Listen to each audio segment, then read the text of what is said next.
दोस्तों ये जो फोटोग्राफ्स आप अपनी स्क्रीन पर देख रहे हैं, ऐसे दृश्य अक्सर हमें वेस्ट की हॉलीवुड मूवीज में देखने को मिलते हैं, जहां पर जब पुलिस एक आरोपी या एक एक्यूज्ड को अरेस्ट करती है तो उसे अरेस्ट करने के बाद उसकी प्रॉपर मेजरमेंट्स ली जाती हैं, उसकी फोटोग्राफ्स ली जाती हैं, हाइट, वेट या फिर सैंपल्स जैसे blood sample, DNA sample, hair samples वगैरह कलेक्ट किए जाते हैं।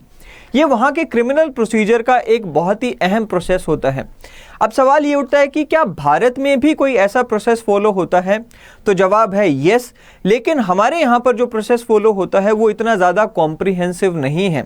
लेकिन रिसेंटली हमारी पार्लियामेंट में एक नया बिल लाया गया जिसका नाम है क्रिमिनल प्रोसीजर आइडेंटिफिकेशन बिल 2022, और इसका जो मेन मोटिव है वो यही है कि इस पूरे के पूरे प्रोसेस को भारत में भी कॉम्प्रिहेंसिव बनाया जाए।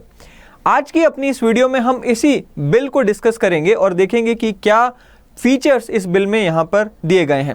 सो welcome to study IQ, my name is Chand Kuba. अगर आप मेरी वीडियोस की पीपीटीज डाउनलोड करना चाहें या फिर लीगल क्विजेज में पार्टिसिपेट करना चाहें तो टेलीग्राम के इस चैनल को आप ज्वाइन कर सकते हैं। देखिए दोस्तों, सबसे पहले तो हम बात करते हैं कि इस बिल को लाया कब गया। तो हमें देखने को मिलता है कि 28 मार्च 2022 के दिन लोकसभा में इस बिल को इंट्रोड्यूस किया गया। एंड इसका जो प्रियम्बल है उसमें साफ साफ लिखा गया है कि इसे लाया गया है to authorize for taking measurements of the convicts and other persons for the purpose of identification and investigation. अब दोस्तों ये जो सारा डेटा रहता है, चाहे आपके बॉडी सैंपल्स हो या फिर यहाँ पे हाइट, वेट वगैरह हो, इसके कई सारे यहाँ पर काम आते हैं। सबसे पहला जो काम होता है वो है आइडेंटिफिकेशन, यानी कि इस बार आपने एक व्यक्ति को यहाँ पे पकड़ा, वो अगर मान लीजिए भाग जाता है या वो छूट गया, उसके बाद दोबारा वही क्राइम करता है, तो उसे आइडेंटिफाई करने के लिए और ये सुनिश्चित करने के लिए कि इसने पहले भी कोई क्राइम किया है क्या, इसलिए ये डेटा काम आता है। दूसरी बात ये कि ये जो डेटा है ये इन्वेस्टिगेशन में भी हेल्प करता है, क्योंकि जब भी कोई क्रिमिनल यहाँ पे कोई क्राइम करता है तो उसके बॉडी सैंपल्स जैसे कि डीएनए, हेयर वगैरह छूट जाते हैं, तो उस इन्वेस्टिगेशन में भी ये जो सारा डेटा है हेल्प करता है। सो प्रॉपर जो यहाँ पर मकसद है इस बिल को लाने का वो यही है और ये प्रियम्बल में बताया गया है। ये बिल जिस एक्ट को रिप्लेस कर रहा है उसका नाम है आइडेंटिफिकेशन ऑफ प्रिजनर्स एक्ट 1920। देखिए आज से 102 साल पहले एक आइडेंटिफिकेशन ऑफ प्रिजनर्स एक्ट 1920 लाया गया था, जिसका मकसद कुछ ऐसा ही था जैसा कि इस बिल का है। लेकिन ये बिल उस एक्ट से काफ़ी ज़्यादा कॉम्प्रिहेंसिव है, जैसा कि आप इस वेन डायग्राम में देख भी रहे हैं। ये जो आइडेंटिफिकेशन ऑफ प्रिजनर्स एक्ट है इसी को ओवर यहाँ पर जो है और ज़्यादा इसको ज़्यादा कॉम्प्रिहेंसिवली यहाँ पर जो बना दिया गया और उसको नाम दे दिया गया क्रिमिनल प्रोसीजर आइडेंटिफिकेशन एक्ट। जो होने वाला एक्ट है वो यहाँ पर आ गया। अब यहाँ पर क्या कहा गया है उसमें हम देख लेते हैं। The act authorises the collection of certain identifiable information about the specified persons such as the convict for investigation. अब इसमें दो चीज़ों के ऊपर हमें ध्यान देने की जरूरत है। पहला तो ये कि इस बिल के द्वारा कौन सी डिटेल्स कलेक्ट की जानी है उसे बहुत ज़्यादा बढ़ा दिया गया। पहले जो होता था, हमें यहाँ पर अभी देखने को भी मिलेगा, हम यहाँ पर कंपेयर करेंगे दोनों बिल्स को, पहले कम डिटेल्स थी, अब जो डिटेल्स कलेक्ट की जानी है वो यहाँ पर बढ़ा दी गई। दूसरी बात ये कि किन पर्सन्स की, किन लोगों की डिटेल्स कलेक्ट की जानी है उसका दायरा भी अब इस बिल के द्वारा यहाँ पर बड़ा कर दिया गया, बढ़ा दिया गया। पहले जिन लोगों की डिटेल्स कलेक्ट होती थी उनसे ज़्यादा लोगों की अब डिटेल्स कलेक्ट होंगी इस बिल के तहत। अब हमें यहाँ पर एक चीज़ और यहाँ पे जो देखने को मिलती है कि नेशनल क्राइम रिकॉर्ड ब्यूरो, ये एक बहुत ही अहम सरकारी एजेंसी है, इन्हें यहाँ पर बहुत बड़ा रोल इस बिल में दिया गया है। Let's begin with the first of all the details which can be collected under this bill.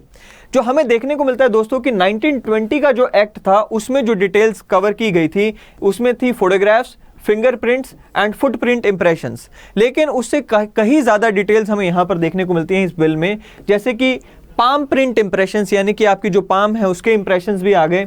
Iris and retina scan, आपकी जो आंखें हैं उनको भी यहाँ पे स्कैन किया जा सकता है। सिग्नेचर एंड हैंडराइटिंग्स आ गया। फिर physical and biological samples such as blood, semen, hair samples and swabs. तो ये आप देख रहे हैं कि काफ़ी कॉम्प्रिहेंसिवली यहाँ पर कवर किया जाएगा। Of course photographs and finger impressions वगैरह तो यहाँ पर रहेंगे। दूसरी बात ये कि 1920 में और जो अब का बिल है इन दोनों में किन किन लोगों को यहाँ पर कवर किया गया था, यानी कि किन किन लोगों की डिटेल्स यहाँ पर कलेक्ट की जा सकती थी, वो हम यहाँ पर देख लेते हैं। जो पुराना एक्ट है उसके तहत कहता है जी first person is convicted of an offence punishable with rigorous imprisonment for 1 year और मोर। यानी कि अगर एक व्यक्ति को यहाँ पर दोषी पाया जाता है ऑफ एन ऑफेंस जिसके लिए यहाँ पर सजा दी जाएगी कम से कम 1 साल या 1 साल से ज़्यादा की सश्रम कारावास यानी कि रिग्रेस इंप्रिजनमेंट दी जाएगी, उसकी की डिटेल्स यहाँ पे कलेक्ट की जा सकती थी। लेकिन अब का जो बिल है कहता है जी कि अगर एक व्यक्ति को यहाँ पर कन्विक्ट किया जाता है फॉर एनी ऑफेंस और उसकी कोई मर्जी सजा हो, चाहे 1 साल हो, 6 महीने हो, 2 महीने हो, लेकिन अगर एक व्यक्ति के ऊपर आरोप सिद्ध हो गया तो उसे यहाँ पर अपने डिटेल्स देनी ही होंगी। सो यहाँ पर जो है दायरा बढ़ा दिया गया। क्यों? क्योंकि यहाँ पर सिर्फ वही लोगों की डिटेल्स थी जो कि कन्विक्ट हुए और उन्हें 1 साल या उससे ज़्यादा का सश्रम कारावास मिला, लेकिन यहाँ पर सिर्फ कन्विक्ट हो गए, सज़ा कोई मर्जी मिल रही है, आपकी डिटेल्स कलेक्ट की जाएंगी। दूसरा यहाँ पर यह है कि ऐसे व्यक्ति जिनके ऊपर आरोप लगा है और उन्हें अरेस्ट किया गया, ऐसे यहाँ पर आरोपों में या ऐसे क्राइम का आरोप लगा जिसके लिए सज़ा 1 साल या उससे अधिक की रिग्रेस इंप्रिजनमेंट यानी कि सश्रम कारावास मिलती हो, उनकी डिटेल्स आती थी। लेकिन यहां पर क्या आ गया? Arrested in connection with any offence punishable under any law for the time being in force. यानी कि अगर एक व्यक्ति सिर्फ अरेस्ट ही हो गया, चाहे उसकी यहां पे छोटी सी यहां पर उसको यहां पे सजा मिलनी हो, अगर वो अरेस्ट हो गया तो इसका मतलब उसकी डिटेल्स कलेक्ट की ही जाएंगी। एक नया जो फीचर यहां पर ऐड हुआ कि अगर एक व्यक्ति को डिटेन किया जाता है अंडर प्रिवेंटिव डिटेंशन लॉ, हमें देखने को मिलता है जैसे UAPA जैसे कानून है जहां पर प्रिवेंटिव डिटेंशन के लिए भी यहां पर किसी को अरेस्ट किया जाता है, डिटेन किया जाता है, तो उनकी भी डिटेल्स यहां पर कलेक्ट की जाएंगी।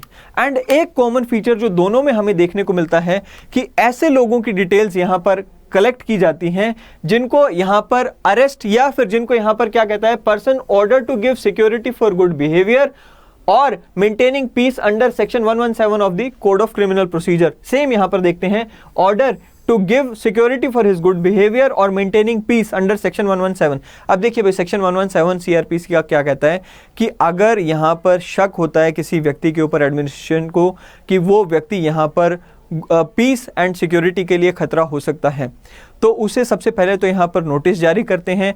नोटिस जारी करने के बाद उससे यहाँ पर श्योरिटी मांगी जाती है या फिर उससे यहाँ पर गारंटी मांगी जाती है कि आप ये गारंटी दें आकर कि आपकी वजह से जो शांति है समाज में वो नहीं बिगड़ेगी।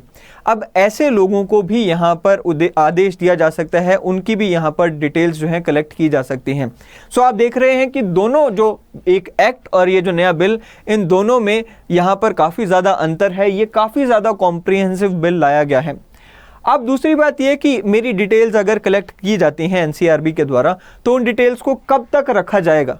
तो यहाँ पर साफ साफ बताया गया है कि जो डिटेल्स यहाँ पे कलेक्ट की जाएंगी उनको यहाँ पर कम से कम 75 साल के लिए रखा जाएगा from the date of collection. So यहाँ पर जो है 75 ईयर्स का डेटा यहाँ पर लाया गया है, उस 75 ईयर्स की यहाँ पर जो पीरियड है लाया गया है उस डेटा को रखने के लिए। नेक्स्ट सवाल ये कि क्या उस रिकॉर्ड को डिस्ट्रॉय किया जा सकता है जो कि एक बार कलेक्ट हो गया? अगर मान लीजिए एक व्यक्ति को अरेस्ट किया गया, अभी उसके ऊपर आरोप तय नहीं हुए हैं, अरेस्ट होने के बाद उस व्यक्ति को यहाँ पर अदालत से छोड़ दिया गया, अदालत ने उसे यहाँ पर बरी कर दिया, तो क्या फिर भी उसका जो डेटा है वो रहेगा यहाँ पर? जवाब है नहीं। यहाँ पर बताया गया है कि ऐसे व्यक्ति जिनको पहली बार यहाँ पर किसी केस में अरेस्ट किया गया है, जिनके ऊपर आज से पहले कोई आरोप नहीं लगा था, पहली बार अरेस्ट हुए, उन्हें अरेस्ट करने के बाद उनके ऊपर ट्रायल चला, अदालत ने उन्हें बरी कर दिया, किसी भी स्टेज में बरी कर दिया, तो ऐसे लोगों का जो डेटा है वो यहाँ पर डिस्ट्रॉय कर दिया जाएगा। ऐसे लोगों के डेटा को यहाँ पर नहीं रखा जाएगा। अब ये कि क्या कोई व्यक्ति यहाँ पर अपना डेटा देने से मना कर सकता है? तो जवाब है नहीं। अगर कोई व्यक्ति अपना डेटा देने से मना करता है तो उसे यहाँ पर एक ऑफेंस समझा जाएगा अंडर IPC 1860 और पुलिस को ये निर्देश दिए जाएंगे कि वो अपने हिसाब से जो भी लेड प्रोसीजर है उसके हिसाब से यहाँ पर उस व्यक्ति का डेटा कलेक्ट कर सकती है। अब ये सवाल उठता है कि कौन मेरा डेटा कलेक्ट करेगा? क्या डॉक्टर करेगा या फिर यहाँ पर कोई पुलिस अधिकारी करेगा? किस रैंक का पुलिस अधिकारी करेगा या फिर जज करेगा? वो बताया गया है कि एक ऐसा पुलिस अधिकारी जो या तो इंचार्ज हो पुलिस स्टेशन का या फिर वो कंडक्ट कर रहा हो CRPC के तहत इन्वेस्टिगेशन और साथ ही में उसको यहाँ पर जो है एटलीस्ट सब इंस्पेक्टर रैंक का होना ज़रूरी है, वही यहाँ पर आपका डेटा कलेक्ट कर सकता है।